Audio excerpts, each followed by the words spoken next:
Because a true God lives forever. Okay? So we're going back to that, brothers. We're going back to living forever, being the true gods that we're supposed to be. And this is what's happening, and it starts with the elect of the nation of Israel, the chosen few that the Lord is calling right now to bring them back to their God. Corinthians chapter 10 verse 23. All things are lawful for me, but all things are not expedient. All things are lawful for me, but all things edify not. Call Allah. Yahweh Ba'ashem Yahushua Ba'ashem Kakodash. Brakatah, war Brakathon to the elect and the 1/3 of the children of Israel. Double honors to the teachers and the head apostles of the great millstone who rule well. Peace and salutations to the Akim who are pushing out this work with true and sincerity. Also Brakatah to the Akwafim who are listening as well. This is Province in Babylon, Tampa Bay, Florida. My name is Brother Daniel, and by my side, Brother Shaw. And today's class will be Deprived or Deprivation. Alright? And I was watching the class of Elder Kazab talking about how brothers going through deprivation of certain things, you know, like the lack of, you know, and that word been circling around my head ever since I heard that class. It was a powerful class about losing your you know, a class about homelessness. You know, a lot of people are going to lose a lot of necessities in these last days, but the only ones that's going to remain solid is the elect, like the elect of the nation of Israel, man. So I would like to get the surface level of the word deprived on Google. It says suffering a severe or damaging lack of basic material and cultural benefits. All right, and also let me get deprivation.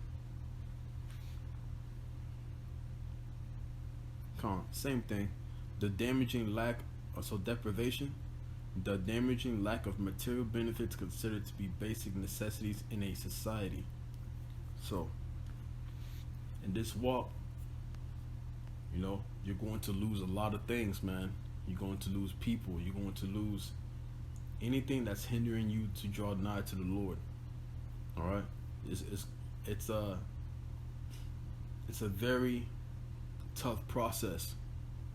It's a very tough process because the Lord, he's trying to make you solid, like through the furnace of affliction, through the furnace of adversity. And so the deprivation, man, we're going through a process of deprivation. Things that are not expedient to certain individuals, you know, and the Lord is going to do all that he can and all of his power, especially if you're a part of the elect. He's going to do all that he can for you to not destroy yourself. So he's going to strip away certain things that you thought was expedient for you, but he's going to take it away from you, you know. So I'm going to repeat that precept again. 1 Corinthians chapter 10 verse 23. All things are lawful for me, but all things are not expedient. All things are lawful for me, but all things edify not. All right, let's get that word expedient real quick.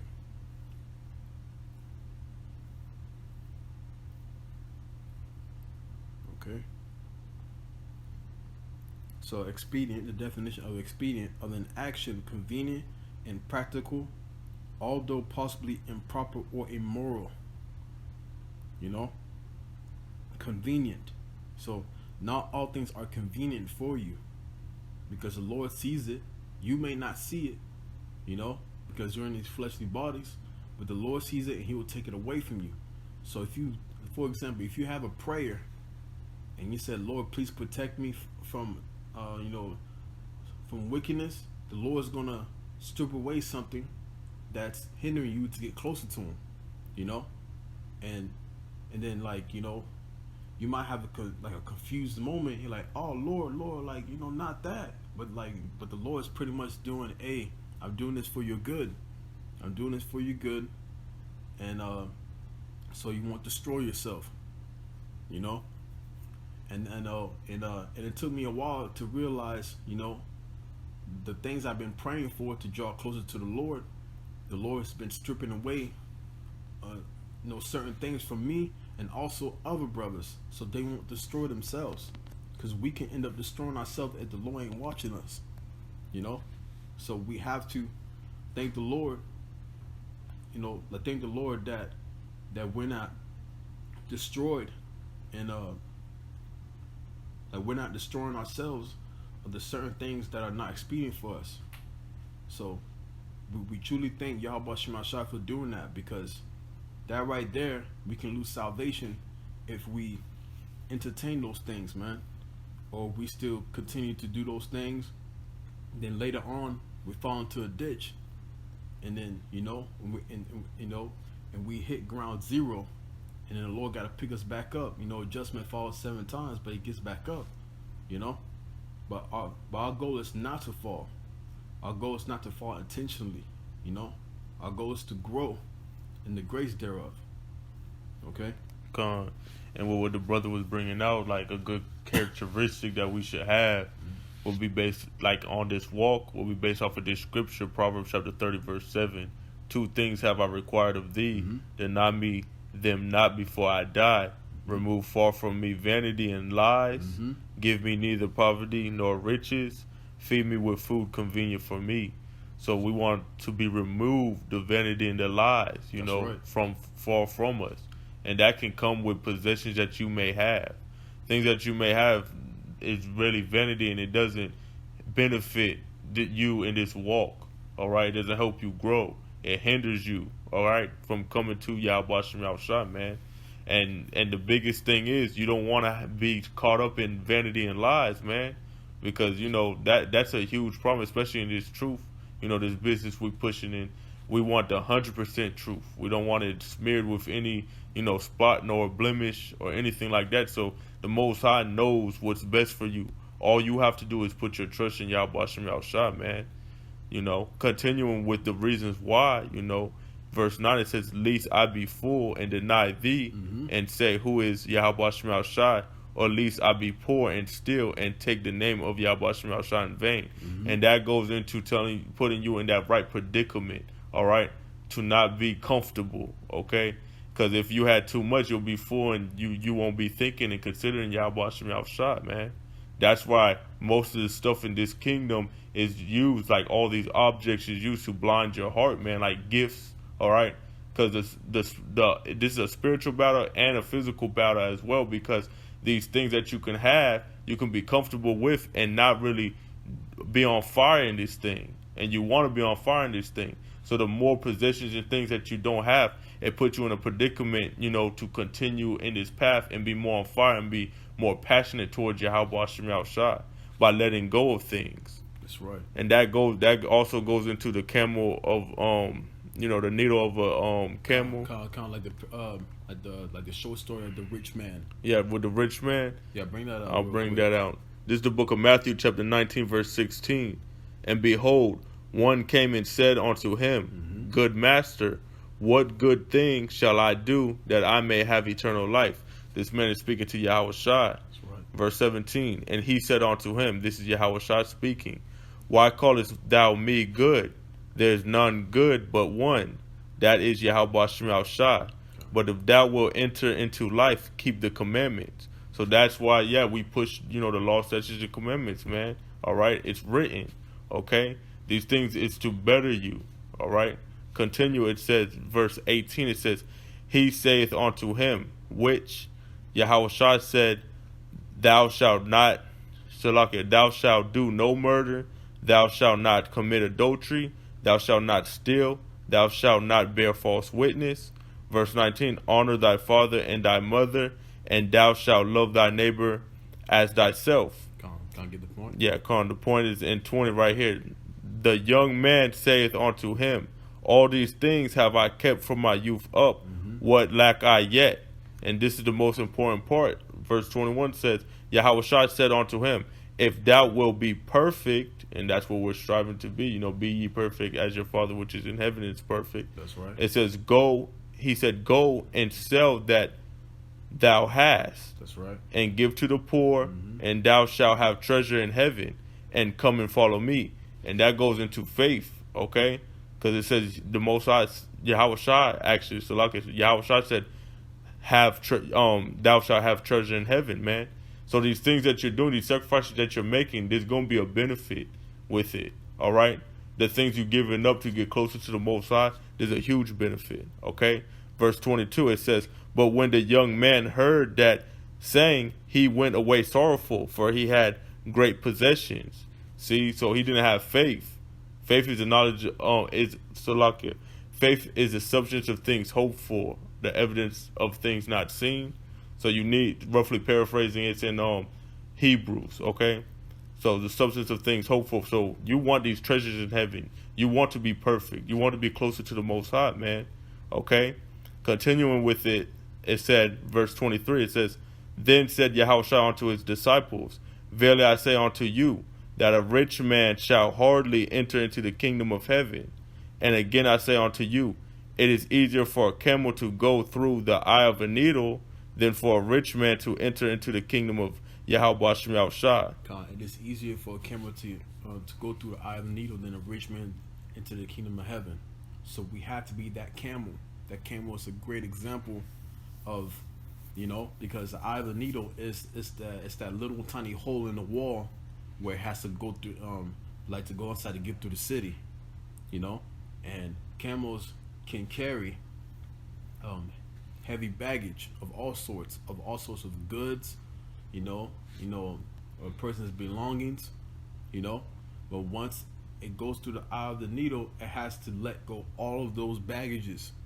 You got to take all that stuff off of that camel just for that camel to get through the eye of the needle, and the Lord said it is easier for a camel go through an eye of the needle than a rich man into the kingdom of heaven. Because a rich man, he's gonna desire these things. He's gonna desire all his riches.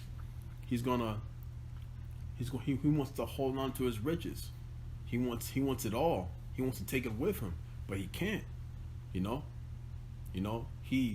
worships his his belongings, knowing that sooner or later he's gonna die soon, and he's gonna have to leave it behind him.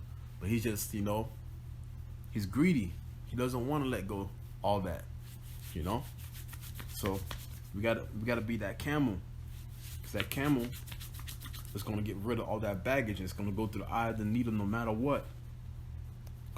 So that eye of the needle is it's symbolic to the straight narrow path according to Matthew chapter 7. Because everyone else, they're gonna want to continue in this society, that broad way of destruction. But we're gonna go to the straight narrow path, that leads to life everlasting. Now, is it gonna be easy? No. Only one man can enter per only one man can enter. It's gonna take one person at a time to get through that straight narrow path according to 2 Ezra chapter 7. And also, like, this world is full of wickedness, so we really shouldn't be attached to any of these possessions that we will have on this side, because the way you get it is through wickedness and sin, man. Most of the people that are, like, of all people, you so-called Negroes, Latinos, and Native Americans that are on a high pedestal in this kingdom, y'all got it through doing wickedness and sin, man. That's why 1 John chapter 2 verse 15 says, "Love not the world, neither the things that are in the world. If any man love the world, the love of the Father is not in him." See, so you shouldn't love anything on this side right now, okay? Because it's wickedness, all these possessions that you can have. You shouldn't love it. You should love this wisdom, knowledge, and understanding, all right, that the Most High gives freely. And if I may add, you don't want to have deprivation of the wisdom, knowledge, and understanding that's been blessed to you. The Lord has blessed us. We don't deserve it, but the Lord has blessed us with this wisdom, knowledge, and understanding, and we have a chance of salvation. So you don't want to be deprived of wisdom. As a man, the woman is already deprived of wisdom, according to the book of Job, but we don't want to be in that level that we're deprived of wisdom. So be happy, rejoice that the Lord has blessed you with the pure doctrine and the correct breakdowns, and also And also be thankful and rejoice that the Lord has blessed you with elders and apostles.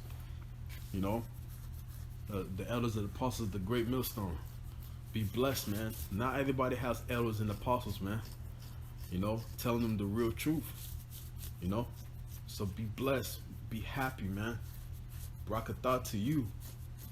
You know. Continuing verse 16, for all that is in the world, the lust of the flesh and the lust of the eyes and the pride of life is not of the Father, but is of the world.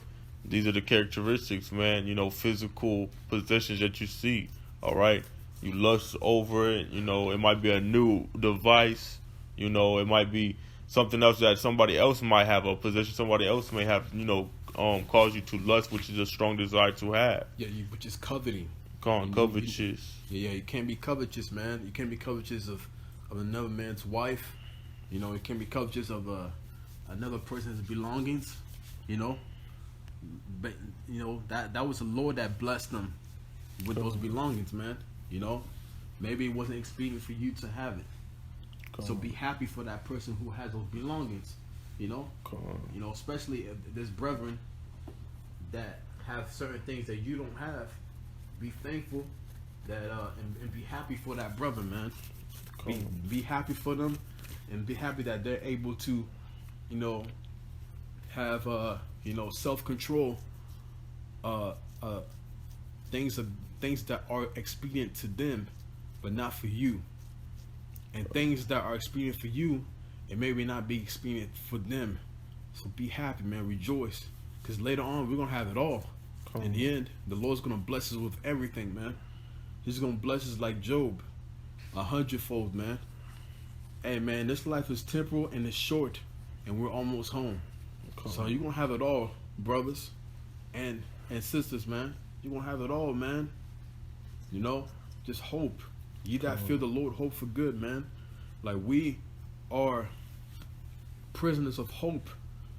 You know, we are prisoners of hope, man. We serve a powerful God that has omnipotency, a limited power. So we must wait. We must suffer and wait for the Lord, man. You know? So, you got any more precepts, King? This is Micah chapter 2, verse 10. Arise ye and depart, for this is not your rest. This goes in mentally, man. Depart with your la'ab, your mind. All right? Because it is polluted, it shall destroy you, even with a sore destruction. So the things that's in this world, man, like I said, it's a sinful kingdom, man. The only way you can get lots of possessions in this place is doing wickedness, man. Absolutely. And that will lead you to destruction, man. If you partake in what this devil offers, man. Because Job 9:24 says the earth is given into the hands of the wicked. That's right. So the power that's right now that is, you know, on top in this kingdom is wickedness. So you don't want to partake and follow after that, because though hand joined in hand, the wicked shall not go unpunished. Absolutely. So, you know, you don't want to be partakers in any of these possessions, especially if it hinders you from getting closer to Yahweh Shem Yahushua. You should want to get away from it, or get it away from you. You know what I'm saying? Absolutely. And continue on your path, and you know, take heed to this truth and this counsel, man. You know, and seek Yahweh Shem Yahushua, you know, while he may be found. Call upon him while he's near, because this is the most, you know, beautiful thing that the Most High had of works, you know, that he has at this present time. This mercy and this truth, to really pray to the Most High the proper way, all right? Call upon him with his proper names, all right? And not being entangled in this wicked society, able to see the uncleanness in this society, man, and all the abominations that it has to offer here, okay? And be vehemently hate this place, man. We can grab that precept, and then finish that precept, and I'm going to bring out the etymology, and then I'm going to bring out Sirach. This is the last precept that I have. 2 Timothy chapter 2, verse 3. Thou therefore endure hardness as a good soldier of Yahushua HaMashiach. We want to endure in this thing, man. All right, he that endureth to the end, the same shall be saved. Verse 4. No man that warreth entangleth himself with the affairs of this life. No man that warreth entangle himself of the affairs of this life. So as we're fighting in the spirit, man, the flesh warreth against the spirit warreth against the flesh.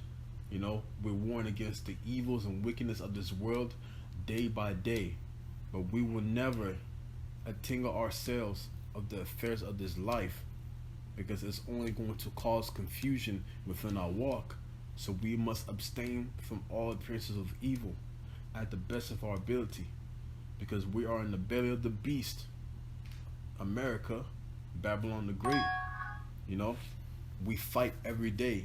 We fight the good fight of faith, because there's so many things that can hinder you. There's so many things here on earth that can hinder your faith. But but the elect will not be shaken, man, because we have that rock. We have Yahweh Shai. Man. We're building a house upon the rock. So it's going to be impossible for this world to shake the faith of the elect, man. And Yahweh Tazah, that we are part of that number. You can continue on that verse. Khan, that he may please him who have chosen him to be a soldier. Khan, that ye may please him. Right? We're here to please the Lord at the best of our ability. And that comes with sacrifice our bodies, not being conformed to this world, according to Romans chapter 12, 1 and 2. To grow, to be a better man than we was yesterday. And what the brother told me, brother Abal, second, my brother second in command of province in Babylon, he said, grow your hope every single day. Grow your hope. That's what we're here to do, to grow our hope into our power, man. Yahweh Bashim Al Shai. Okay? I want to bring out this precept. Actually, I want to bring out the etymology of deprived to get a deeper understanding. Etymology means like the origin of the word. So you have the origin. So deprived in the etymology, mid 14th century, to take away. All right, to divest, strip, bereave. Okay, straight to the point. To deliver from. All right, I see to deprive, rob, strip, or anything to deliver from. So the Lord, He's delivering us from the things that's going to destroy us. All right, He sees it. Our thoughts are not His thoughts, neither are always His ways, saith the Lord. So He sees if that's going to destroy you, He's going to take it away from you, because He loves you. So remember that, man. It sucks. It hurts. It hurts, man. It hurts. Sometimes I be staying up late at night. I'm like, damn, I'm like, man, I wish I had this. I wish I had that. But now it's not the time. Now it's not expedient for me. Now it's not expedient for that next brother. But sooner or later, the Lord's going to bless you with everything, man. And then some. Things that you can't even imagine. I'm going to bring out the last precept. Sirach chapter 23, verse 5. Turn away from me vain hopes and concupiscence, and thou shalt hold him up that is desirous always to serve thee. So it says, turn away from me vain hopes. Like the precept we brought out earlier in Proverbs chapter 30, verse 7 and 8. Remove from me vain hopes. Remove from me vanity and lies. So, turn away from me vain hopes and concupiscence, the lustful things of this society. Strong sexual desires. Sex is put on a very high pedestal. They make it overrated in this society. They promote it so much, and so many people are destroyed by it. People are destroyed by drugs, alcohol, etc. The self-indulgence of this society, the self-indulgence and wickedness, man. That's what the Lord's saving us. That's why the Lord is saving us from this wicked society, man.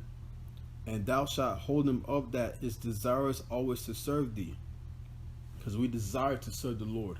So what? We must turn away from all wickedness at the best of our ability. Verse 6, Let not the greediness of the belly, nor lust of the flesh take hold of me. Give not over me thy servant into an impudent mind. So let not the greediness of the belly, nor lust of the flesh take hold of me. We don't want this flesh to overtake the spirit, man, because bad things happen. Corruption happens, you know.